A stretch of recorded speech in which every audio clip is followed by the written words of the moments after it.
नमस्कार सभी को, स्वागत है आप सभी का एक बार फिर से हमारे YouTube चैनल एस्ट्रल ग्रूव में। मेरा नाम गुरप्रीत है और एक नई वीडियो के साथ मैं आप लोगों के सामने आज फिर प्रस्तुत हूँ। सबसे पहले तो आप सभी को बुद्ध पूर्णिमा की बहुत बहुत बधाई। जैसा कि आप लोग जानते हैं कि आज बुद्ध पूर्णिमा है और आज के दिन भगवान बुद्ध का जन्म हुआ था कपिलवस्तु में।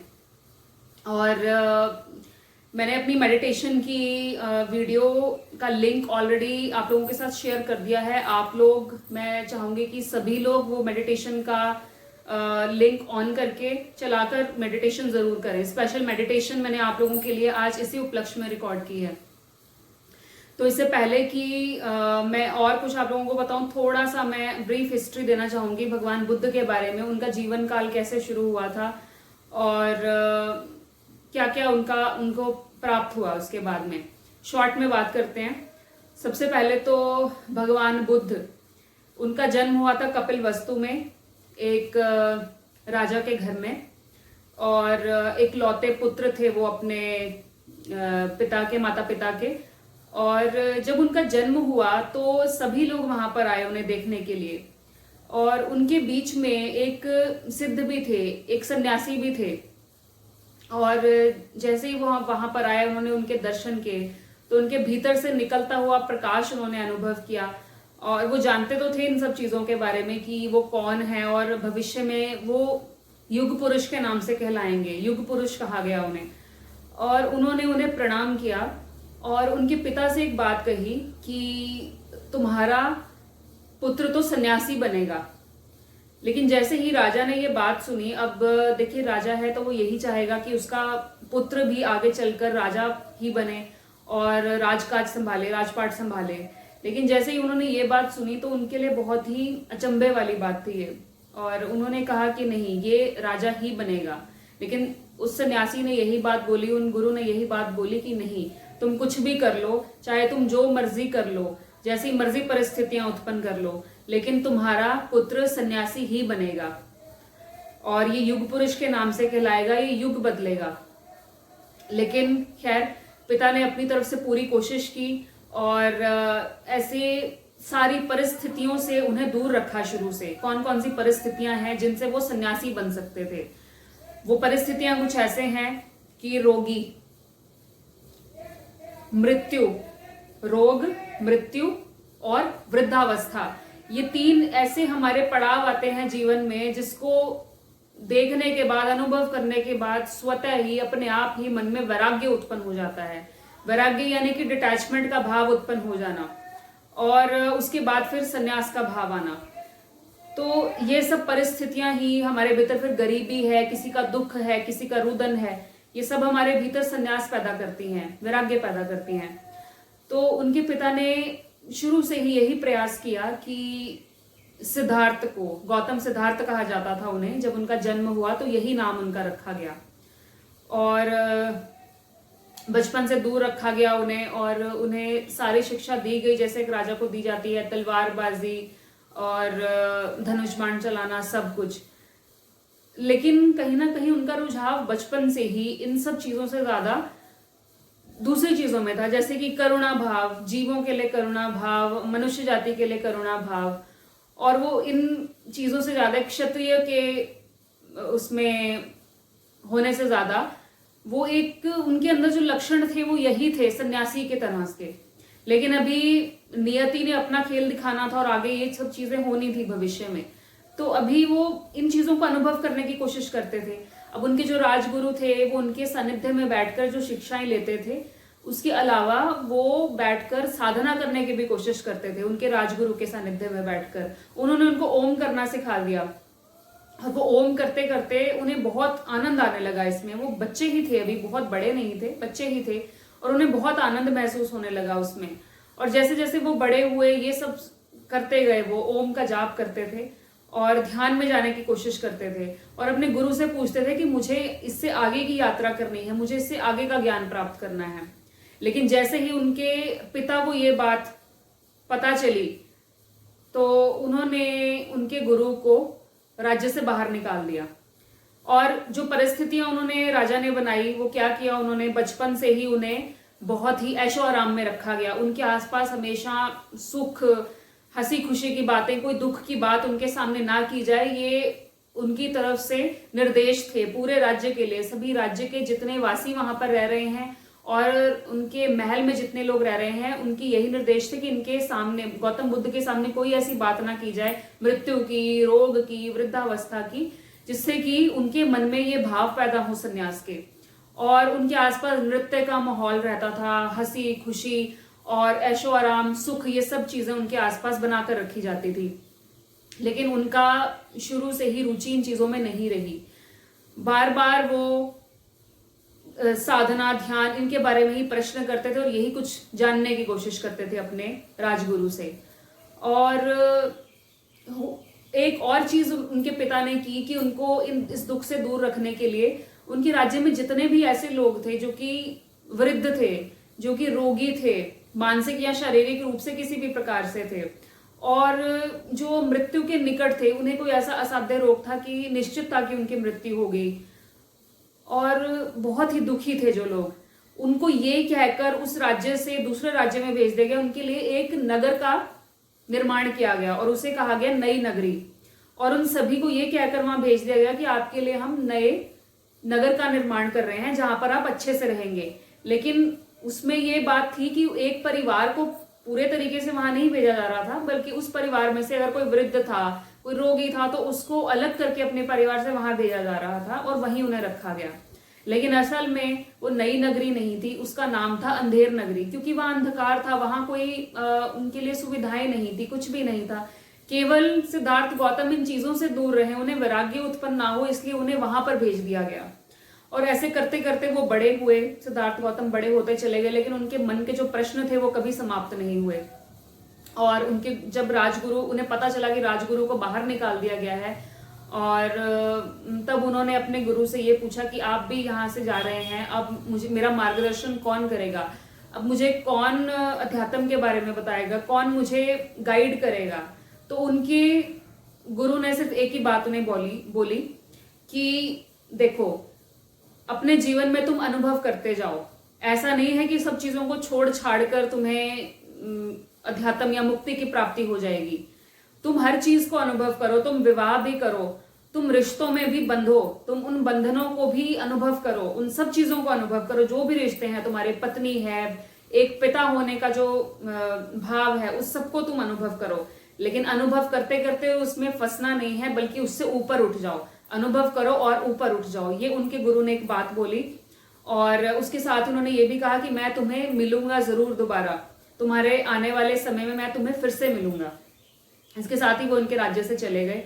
और इसके बाद गौतम बुद्ध का विवाह हुआ और उनको एक पुत्र की प्राप्ति हुई। और ऐसा कहा भी गया था कि अगर ये अपने पुत्र का मुख देख लेते हैं तो ये इनको वैराग्य उत्पन्न हो जाएगा, ये सन्यासी हो जाएंगे। तो पूरी कोशिश की गई कि वो अपने पुत्र का मुख ना देखें, लेकिन नियति को कुछ और ही मंजूर था।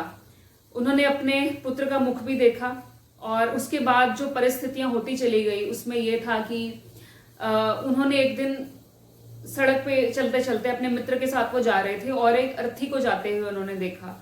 और उन्होंने अपने मित्र से पूछा, परम मित्र थे उनके, और उनसे पूछा कि ये कौन है, ये क्या लेकर जा रहे हैं, क्यों लेकर जा रहे हैं इस व्यक्ति को ऐसे। तो बहुत ही संकोच करते हुए उनके मित्र ने उन्हें जवाब दिया, क्योंकि उन्हें भी निर्देश थे कि इनसे कुछ नहीं कहना है हमें। उन्होंने बताया कि ये मृत्यु है और ये मृत्यु शैया पर जा रहा है, ये अर्थी है और अब इसके जीवन का अंत हो चुका है, इसलिए ये जा रहा है, इसको लेकर जा रहे हैं जलाने के लिए, इसका अंतिम संस्कार करने के लिए। तो बुद्ध ने एक और प्रश्न पूछा कि क्या ये परिस्थिति हर किसी के जीवन में आती है, क्या हर किसी के जीवन में मृत्यु आती है, हर कोई मर जाता है। तो उनके परम मित्र ने उनसे यह कहा कि हाँ सिद्धार्थ, युवराज, हर किसी की मृत्यु आती है, चाहे वो गरीब है चाहे वो अमीर है, हर किसी को एक ना एक दिन मरना ही है, दुनिया से जाना ही है। मृत्यु का उन्होंने देख लिया। फिर उन्हें एक दिन वो नगर भ्रमण पर निकले और उन्हें भ्रमण करते करते वो अपने राज्य में सभी जितने भी वासी रहते थे उनसे मिलजुल रहे थे। तो उन्हें पता चला कि इसके अलावा भी किसी और नगर का निर्माण किया है उनके पिता ने, और उसका नाम है नई नगरी। तो क्रियोसिटी हुई उन्हें देखने की कि क्या है, मैं मिलकर आऊं वहां लोगों से, तो वो मिलने के लिए गए। उनके मित्र ने बहुत रोका उन्हें, वो नहीं चाहते थे कि वो वहां जाएं, लेकिन वो वहां पर गए। और जब उन्होंने वहां लोगों की हालत देखी कि वो किस हालात में रह रहे हैं, कोई वृद्ध है, कोई दुखी है, किसी को कुष्ठ रोग है, कोई मृत्यु शैया पर लेटा है, कोई मरने की स्थिति में है, तो उन्होंने अपने मित्र से पूछा कि ये सब लोग कौन हैं, ये ऐसे क्यों रह रहे हैं, यहाँ पर ऐसे हालात में क्यों रह रहे हैं। तो उनके मित्र ने कहा, एक व्यक्ति की ओर उन्होंने इशारा किया, कह रहे ये कौन है, वो लाठी लेकर जा रहा था। तो मित्र ने कहा कि वृद्ध है। तो गौतम बुद्ध ने कहा वृद्ध क्या होता है। तो वो कहने लगे कि युवराज, हर किसी के जीवन में ऐसा क्षण आता है कि पहले जवानी आती है, पहले बचपन, फिर जवानी और फिर बुढ़ापा। ये वृद्धावस्था, बुढ़ापा हर किसी को आता है, चाहे वो अमीर है चाहे गरीब है। और उसके बाद वृद्धावस्था में क्या होता है, उन्होंने पूछा। तो वो कहने लगे कि शरीर कमजोर हो जाता है, शरीर जवाब दे देता है और हड्डियां कमजोर होने लगती हैं, शरीर झुक जाता है और धीरे धीरे व्यक्ति मृत्यु को प्राप्त हो जाता है। ये उन्हें बताया। और उन्होंने कहा कि वृद्धावस्था सबको आती है। उन्होंने कहा हाँ युवराज, सबको आती है वृद्धावस्था। फिर उन्होंने कुष्ठ रोगी को देखा। उन्होंने कहा ये कौन है और इसको क्या हुआ है। तो वो उसके पास जाने लगे तो रोक दिया उनके मित्र ने। उन्होंने कहा कि इनके पास मत जाइए, इसको कुष्ठ रोग है। उन्होंने कहा ये क्या होता है। तो वो कहने लगे उनके मित्र कि ये जो रोग है, ये कुष्ठ रोग है, ये छूने से दूसरे को भी हो सकता है। इसके जैसे और भी बहुत तरीके के रोग होते हैं। और फिर महात्मा बुद्ध पूछने लगे, गौतम बुद्ध पूछने लगे कि ये भी सबको होता है। तो उनके मित्र ने कहा हाँ युवराज, ये जो रोग है ये भी किसी को भी हो सकता है, हर व्यक्ति को, अमीर गरीब ये किसी को नहीं देखता। तो रोग, वृद्धावस्था, मृत्यु सबको आती है। तब युवराज देखने लगे कि मैं तो अब इतने समय से ऐशो आराम में रहा हूं, मैंने ये सब चीजें देखी ही नहीं, जानी ही नहीं, तो ऐसी भी चीजें होती हैं क्या। और उसी वक्त वहां पर एक खड़ी महिला ने उनसे कहा कि तुम्हारे ही पिता ने तुम्हारे रक्षण के लिए कि तुम सन्यासी ना बन जाओ, तुम्हारे बारे में ये भविष्यवाणी की गई थी कि तुम सन्यासी ही बनोगे, इसीलिए उन्होंने हमें और ऐसे वृद्ध दुखी लोगों को यहाँ उनके लिए अंधेर नगरी बसाई ताकि तुम सुख से रह सको, तुम सन्यासी ना बनो, तुम्हें दुख ना देखना पड़े, इसीलिए उन्होंने हमें इस अंधकार में धकेल दिया। और ये बात सुनकर उनके अंदर मन में बहुत ज्यादा हलचल पैदा हो गई और कई सारे प्रश्न अपने पिता के लिए भी उनके मन में जागने लगे। और वो दुखी अवस्था में अपने पिता के पास गए, उनके सामने गए और ये सब बातें जब उन्होंने पूछी तो उनके पिता ने माना कि हाँ तुम सन्यासी ना बन जाओ, इसीलिए मैंने ये सब किया। उसके बाद उनके हृदय में बहुत परिवर्तन आया, बहुत चीजें उनके अंदर उथल पुथल मच रही थी। तो उसके बाद वो रात के समय अचानक से उठकर अपने घर के महल के बाहर ही बैठे हुए थे, बगीचे में। एक पानी का तालाब था उसके पास में और एक हंस था वहां पर जिसे वो पानी पिलाने की कोशिश कर रहे थे, लेकिन वो पानी नहीं पी रहा था। बहुत कोशिश कर रहे थे, वो तड़प रहा था लेकिन पानी नहीं पी रहा था। तो उनकी पत्नी उनको ढूंढते ढूंढते बाहर आई और उन्होंने देखा कि गौतम बुद्ध वहां बैठे हैं और रास्ते में उनकी पत्नी ने देखा कि एक हंस मरा हुआ है, एक मादा हंस रास्ते में मृत अवस्था में पड़ी है। और उन्होंने जैसे ही उसे देखा और गौतम बुद्ध के पास गई और उन्होंने पूछा कि आप क्या कर रहे हैं, तो वो कहने लगे कि मैं इसे पानी पिलाने की कोशिश कर रहा हूं। तो उन्होंने ये कहा कि ये पानी नहीं पी रहा है और उनके देखते देखते उसने भी प्राण त्याग दिए। तो उनकी पत्नी ने कहा कि क्योंकि मादा हंस जीवित नहीं है, अब उसने प्राण त्याग दिए हैं, इसलिए अब उनके अभाव में भी ये हंस भी जीवित नहीं रहेगा। तो इसके बाद उन्होंने एक प्रश्न पूछा गौतम बुद्ध ने कि क्या अत्यधिक प्रेम भी दुख का कारण है। वो इतना ज्यादा प्रेम कैसे कर सकता है एक दूसरे के साथ कि वो एक दूसरे के बिना जी ही ना पाए और मृत्यु को प्राप्त हो जाए। तो उनकी पत्नी ने कहा कि अत्यधिक प्रेम में भी दुख ही होता है। यानी कि इससे क्या हमें सीख मिली, ये जो मैंने लास्ट की घटना आपको बोली कि जब प्रेम में अटैचमेंट होगी तो दुख होगा। जो भी व्यक्ति हमसे जुड़ा है, जो भी हमारे लिए प्रिय है व्यक्ति, जैसे ही वो हमसे दूर होगा, हम अटैच हैं उसके साथ और वो दूर होगा, तो वो भी हमारे दुख का कारण ही बन जाएगा। यानी कि सार ये निकाला महात्मा बुद्ध ने, गौतम बुद्ध ने, कि इस जीवन में हर वस्तु दुख का कारण है। दुख ही दुख है इस पूरी सृष्टि में, और मुझे इस दुख से मुक्ति का मार्ग ढूंढना है। क्योंकि राजपाट प्राप्त कर लेने से, धन प्राप्त कर लेने से, ये सब सुख सुविधाएं मिल जाने से मुझे वो आनंद, वो दुख से मुक्ति का मार्ग नहीं मिल सकता, और इसका मार्ग मुझे खोजना होगा। और उसी दिन, उसी रात को वो अपनी पत्नी, अपने परिवार, महल को छोड़कर वो जंगल में चले गए। एक पत्र लिखा उन्होंने अपनी पत्नी के लिए कि मैं अपने स्वयं की खोज में जा रहा हूं, दुख से मुक्ति के मार्ग को खोजने जा रहा हूं, और जैसे ही मुझे वो मार्ग प्राप्त हो जाएगा मैं लौटूंगा। और इसी तरह से वो चले गए अपने परिवार को पीछे छोड़कर।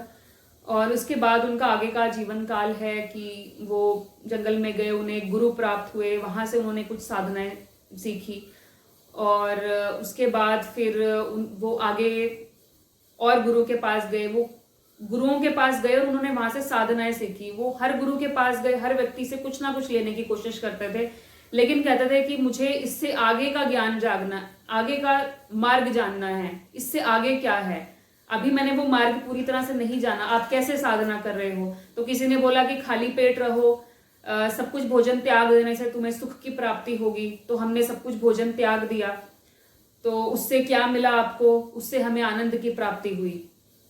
ऐसे ही वो अलग अलग लोगों से मिले।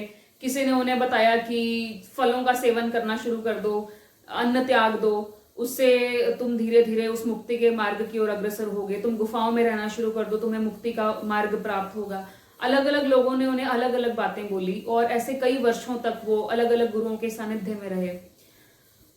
अभी उसके बाद जब उन्होंने एक मार्ग प्राप्त कर लिया, ये सारी साधनाएं कर ली, फिर उनके जीवन में एक शिष्य आई,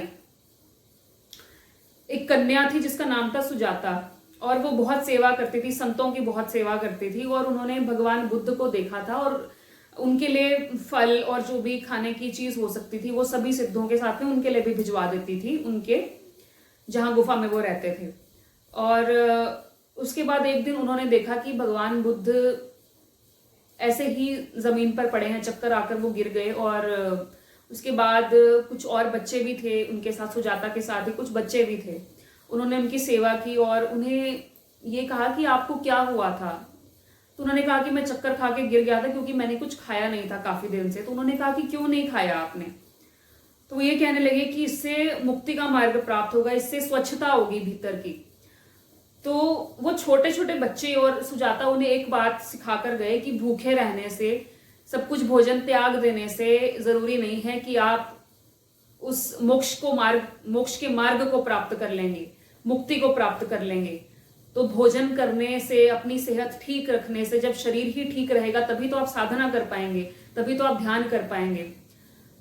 तो जब ये महात्मा बुद्ध से उन बच्चों ने और सुजाता ने ये बात कही, तब उन्हें एक नया लेसन मिला यहाँ से। और फिर उन्होंने एक वृक्ष के नीचे बैठकर साधना करनी शुरू की। और उनके, जब तक उन्हें ये सत्य का मार्ग नहीं प्राप्त हुआ, जब तक ये सत्य का ये ज्ञान जागृत नहीं हुआ उनके भीतर से, आत्म साक्षात्कार जब तक नहीं हुआ उन्हें, तब तक ये बच्चे, ये जो साधिका थी सुजाता, ये उनके साथ ही रहे, उनके अंग संग रहे, उनकी सेवा करते रहे, उनके भोजन का प्रबंध करते थे, उनके लिए वस्त्रों का प्रबंध करते थे, और उन्होंने उनकी बहुत सेवा की। और एक दिन रात्रि के समय जब बुद्ध को वो सत्य की प्राप्ति हुई, वो आत्म साक्षात्कार प्राप्त हुआ, तो सुबह जैसे ही वो जगे तो उनके चेहरे पर एक अलग ही तेज था। उनके आसपास, उनके पूरे शरीर से तेज रोशनी निकल रही थी, तेज प्रकाश निकल रहा था।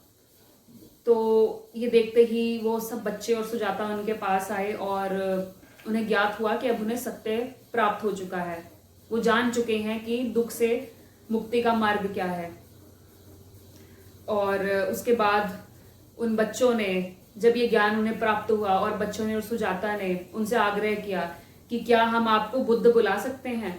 बुद्ध यानी कि अब आप जाग चुके हैं, अब आप जागृत पुरुष हैं, तो क्या एक जागे हुए को हम बुद्ध कह सकते हैं। तो उन्होंने प्रेमवश ये नाम स्वीकार किया और यहीं से उनका नाम महात्मा बुद्ध पड़ा। पहले वो सिद्धार्थ गौतम थे, सिद्धार्थ गौतम से महात्मा बुद्ध बनने तक की यात्रा मैंने आपको बताई, और अपनी सबसे पहले टीचिंग, सबसे पहला उपदेश उन्होंने उन बच्चों को ही दिया, सुजाता को ही दिया। और उसके बाद उन्होंने ये कहा कि तुम वो दीपक बन के चलना जो कि हर किसी के जीवन को रोशन करे। जैसे कि मैंने तुम्हें ये उपदेश दिए हैं, जैसे मैंने तुम्हें ये सत्य का बोध कराया है, वैसे ही तुम भी मेरे वो दीपक बन के चलना। और इस सृष्टि में, इस पूरे जीवन में, समाज में, जहां जहां पर जो जो भी तुम्हें मिले, तुम उसको ये ज्ञान देते जाना और उसके जीवन को सफल करना, उसको उसके अंधकार से बाहर निकालना। और उसके बाद वो चले गए और फिर अपने पूरे जीवन में वो जिन जिन लोगों से मिले, जिन जिन जगह पर वो गए, वहाँ पर उन्होंने लोगों को जागृत किया। और उनकी कई कथाएं बहुत ज़्यादा फेमस हैं, मशहूर हैं। और उसमें से जो राक्षस था अंगुलीमाल, उसकी भी कथा है, वो मैं सुनाऊंगी नहीं आपको, वो क्योंकि आउट ऑफ द टॉपिक हो जाएगा। अंगुलीमाल का फिर हृदय परिवर्तन कैसे हुआ उनके ऑरा में आकर। और उसके बाद एक महिला उनके पास आती है अपने मृत बच्चे को लेकर, उनका बिल्कुल 1 साल का छोटा बच्चा होता है और उसकी मृत्यु हो जाती है। तो वो उनके पास आती है और कहती है कि आप इसको जीवित कर दो। तो महात्मा बुद्ध कहते हैं मैं अवश्य इसको जीवित कर दूंगा, लेकिन पहले तुम पूरे गांव में उस घर में से अनाज लेकर आओ, एक मुट्ठी अनाज लेकर आओ जहां पर, जिस घर में किसी की भी मृत्यु ना हुई हो। तो वो महिला जाती है, हर घर में जाती है और कहती है कि मुझे एक मुट्ठी अनाज चाहिए, लेकिन आपके परिवार में किसी की मृत्यु तो नहीं हुई। तो कोई कहता है मेरी माता की मृत्यु हुई, कोई कहता है पिता की हुई, कोई कहता है मेरी बहन, कोई कहता है भाई, कोई कुछ कहता है। तो ऐसे करते करते निराश होकर वो वापस आ जाती है और महात्मा बुद्ध को कहती है कि मुझे ऐसा कोई नहीं मिला। तो महात्मा बुद्ध उससे कहते हैं कि इस प्रकृति में किसी ना किसी समय हर किसी को ही अपने शरीर का त्याग करना है, क्योंकि ये शरीर नश्वर है, मृत्यु सभी को ही आनी है।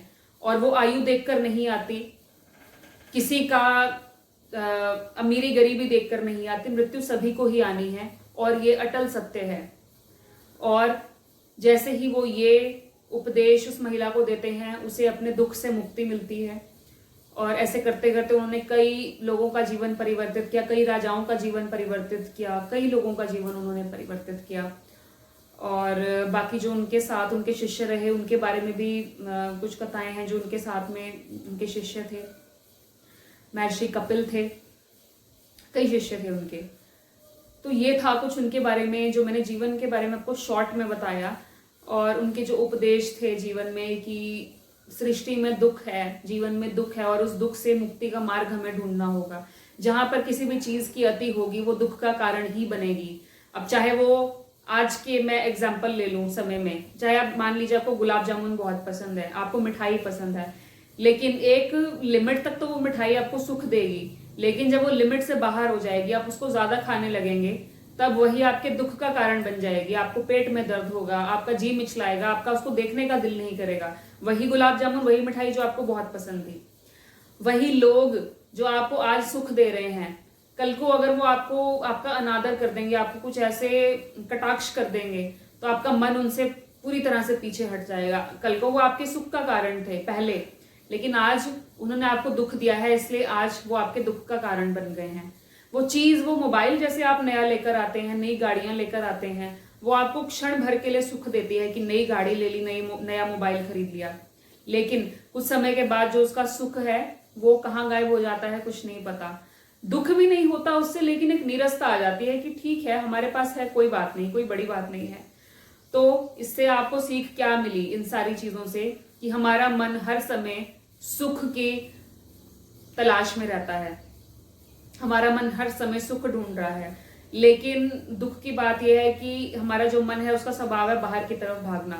मन बाहर सुख ढूंढता है, कोई व्यक्ति, कोई परिस्थिति, हमें कोई रिवॉर्ड मिले, हमें कोई इनाम मिले, हमें रिस्पेक्ट मिले, हमें रिकॉग्निशन मिले, पहचान मिले, तभी हमें सुख प्राप्त होता है। अन्यथा किसी ने कुछ बुरा बोल दिया, किसी ने गाली दे दी, हमारे हाथ से कोई वस्तु निकल गई, कोई मौका निकल गया, नौकरी नहीं मिली, हम एग्जाम में अच्छे मार्क्स नहीं ले पाए, तो वो हमारे दुख का कारण बन जाता है, क्योंकि मन बाहर सुख और दुख को ढूंढ रहा है।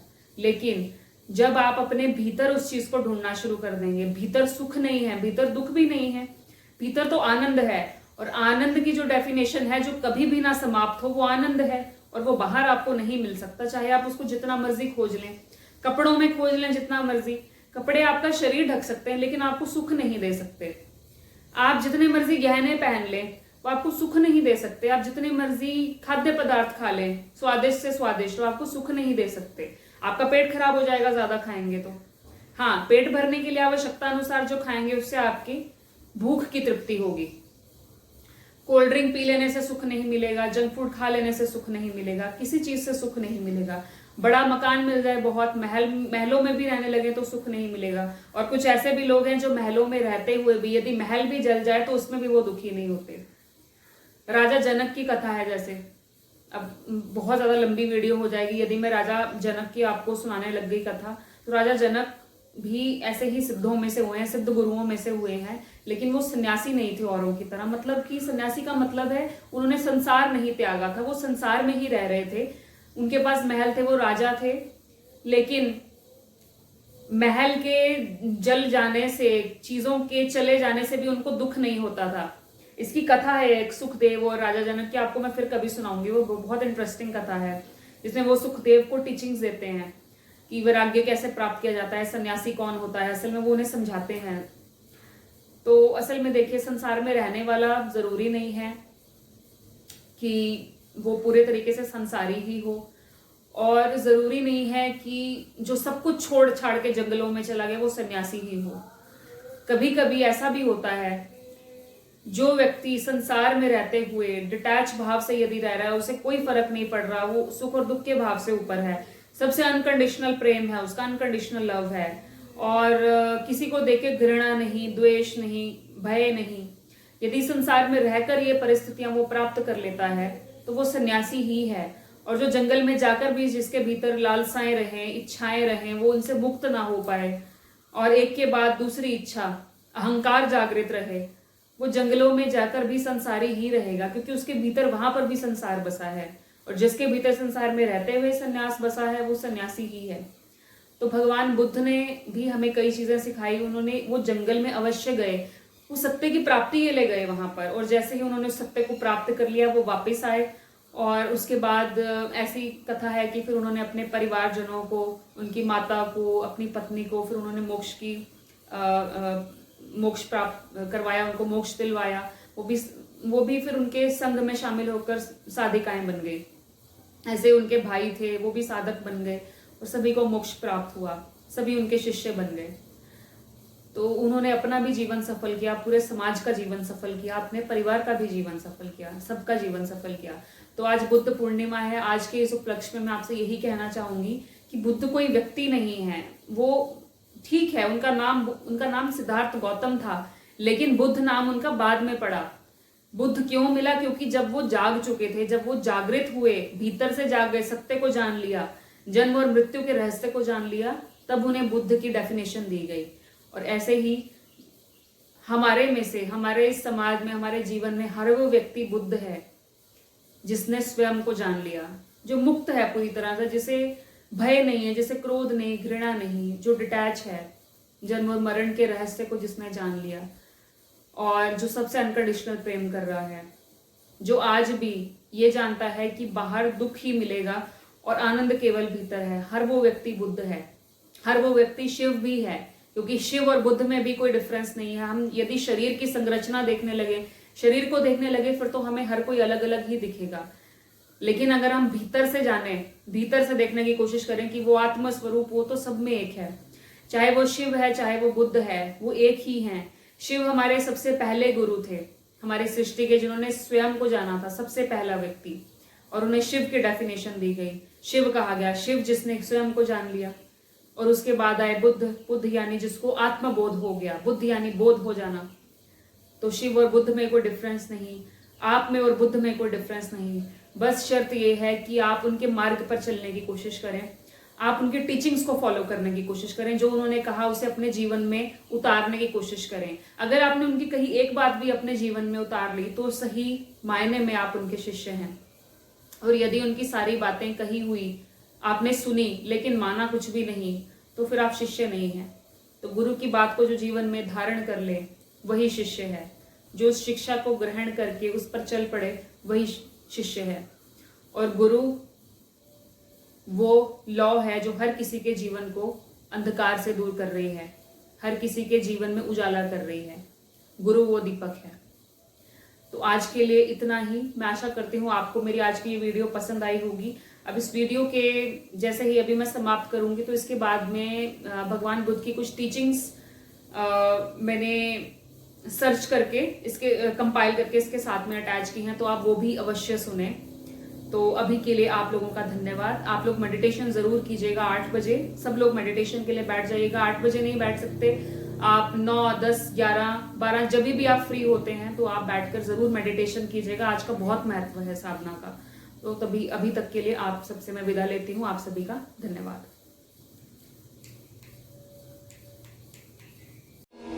आरंभ हो गई निर्वाण प्रथा, सुनो सुनो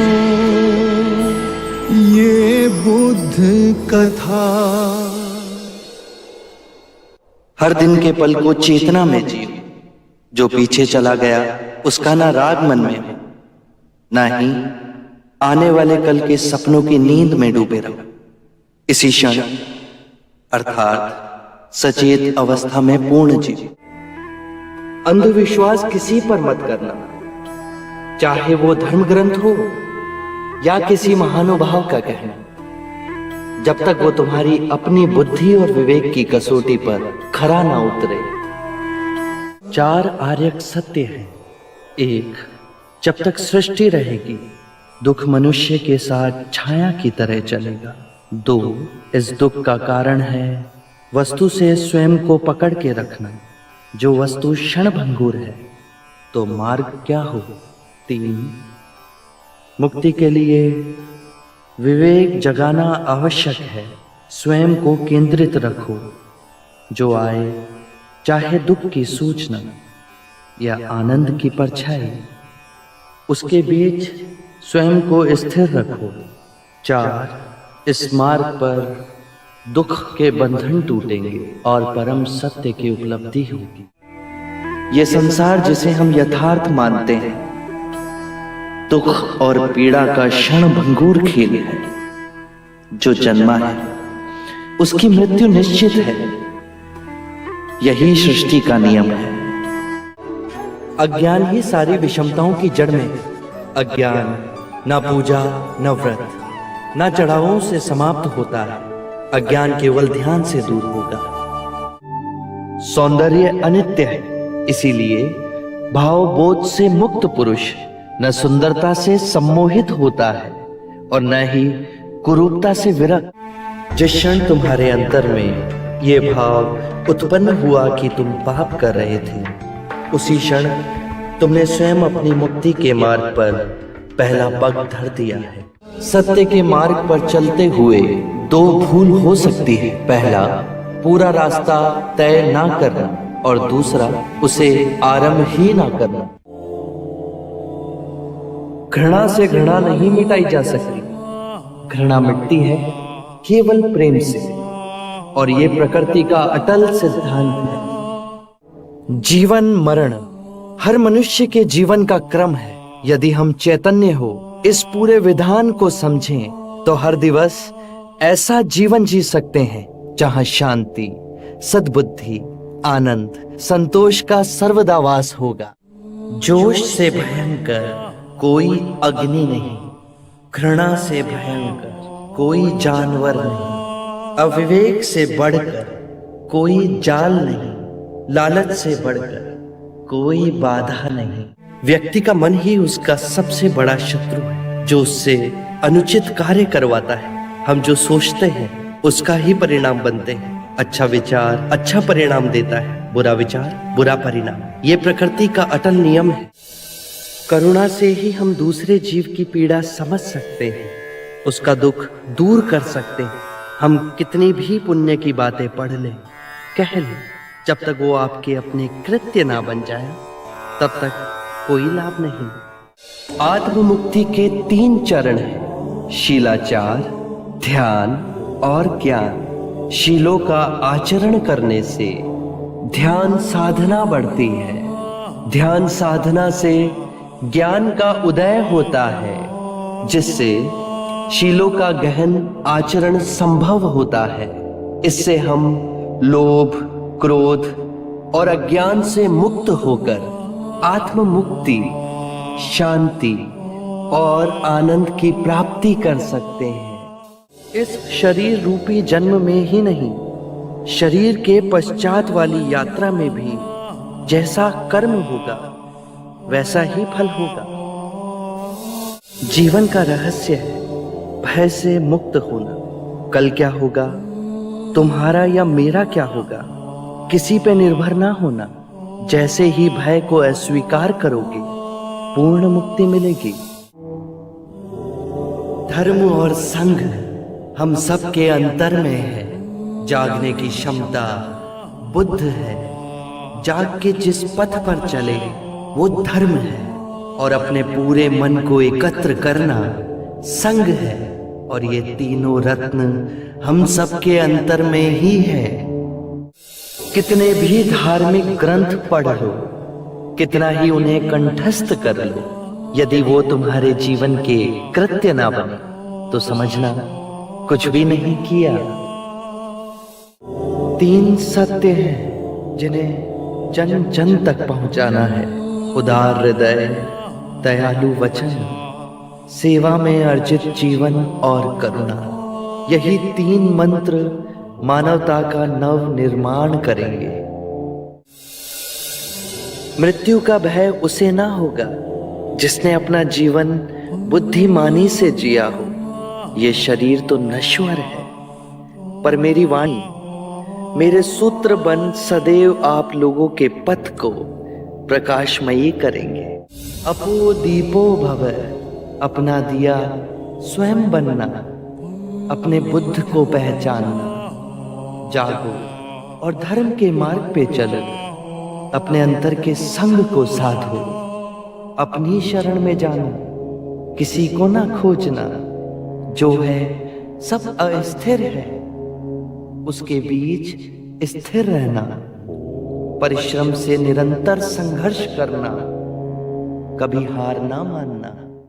बुद्धं शरणं गच्छामि, धम्मं शरणं गच्छामि,